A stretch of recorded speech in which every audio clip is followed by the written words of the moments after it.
Yun mga kalabo, once again, ayan, nandito ulit ako ngayon. Bibigay ng isang mensahe sa mga kagaya kong mga padre di pamilya ang tawag nila. Kumbaga, haligi ng tahanan. Ayan. Happy Father's Day sa inyo mga father ngayon, sa mga papa, tatay, daddy, o anong tawag sa inyo. Happy Father's Day. Ayan. Siyempre, una-unahin kong babatiin dyan ang aking mga kapatid. Ayan, si Moises, Happy Father's Day. Sa mga pinsang ko dyan, na nanonood ngayon, at makakapanood dito, Happy Father's Day. Ayan, sa mga kumpare ko, mga pare. Ayan, hindi ko na kayo babanggitin, alam niyo naman kung sino kayo. Kung napanood nyo ito, kayo na ang pinapati ko. Happy Father's Day. Ayan, sa mga pinsang ko, Happy Father's Day.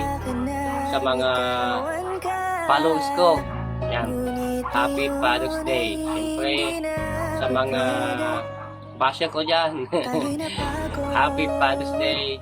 Sa mga FB friends ko, Happy Father's Day sa inyo. At higit sa lahat, Happy Father's Day sa atin. Kaya ngayon, araw natin ngayon, maglasing tayo. Sana naman naintindihan ng ating mga asawa kung bakit tayo maglalasing ngayon. Sana pagbigyan din tayo ng ano. Muli, kalabo once again.